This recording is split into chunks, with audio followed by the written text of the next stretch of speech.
Hello students. So the question here today says figure shows a particle sliding on a frictionless track which terminates in a straight horizontal section. If the particle starts slipping from the point A, how far away from the track will the particle hit the ground? So here this is the ground level and the particle which is at A initially undergoes this motion from A to B through this track which is of an arbitrary shape. The shape is not known to us, though we know that the track is frictionless, so there is no friction, so that we can conserve energy of the particle between the points A and B. And we shall be doing that because for finding out where the particle will fall onto the ground after moving like a projectile after the point B, we want to find out this distance x here, let's say, that the particle travels along the ground as it falls down.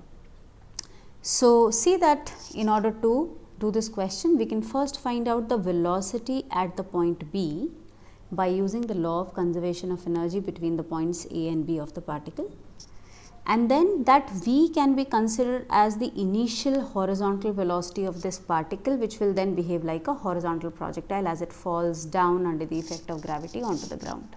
Yes, so we will split this question into two parts.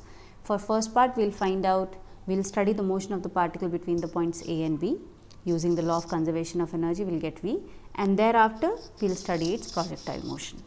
So the first part will be to use the conservation of energy principle between points A and B.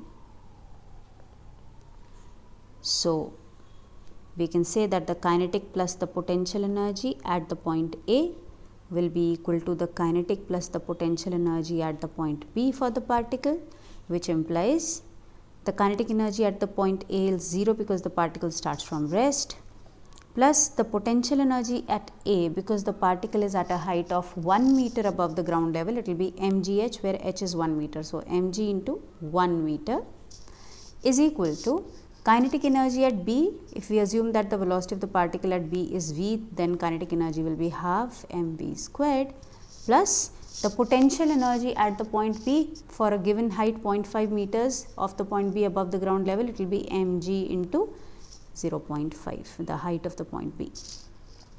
We can solve this easily. It will be mg on the left side, and we can bring the mg by 2. This term will become mg by 2. In here, mg by 2 is equal to half mv squared, and this will easily give us the value of v because m will cancel out and we will have g minus g by 2, which is g by 2 itself, as half v squared, and that will give us v is equal to root of g.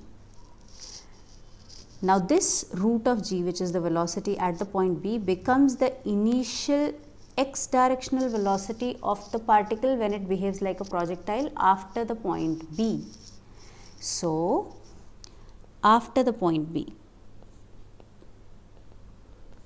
where now the particle behaves like a horizontal projectile, we can say that its initial x direction velocity is known to us, ux, which we have just now found, v, which is root of g.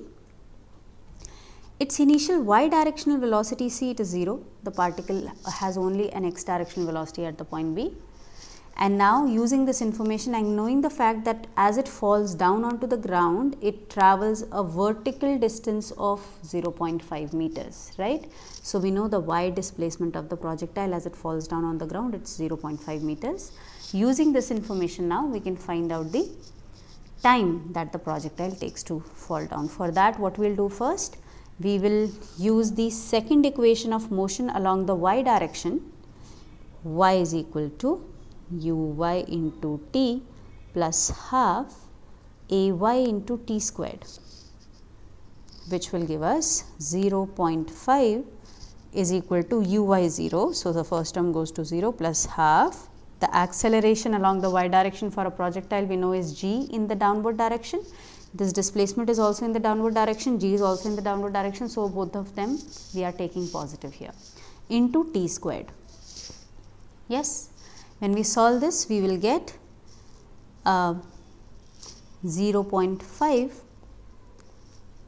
into 2, which will essentially become 1, bringing the 2 from the right side onto the left side, divided by g is equal to t squared, and as you can see this will give us t is equal to 1 by root g. Yes.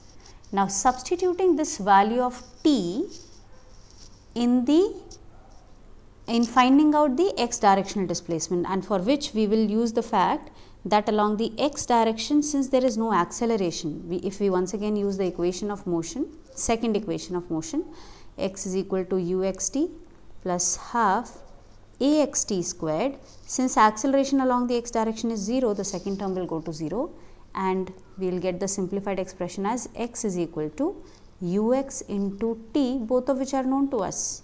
Ux we already know is root g, and t we have just now found, it is 1 by root g. So, we see that we get the answer here as 1 meter.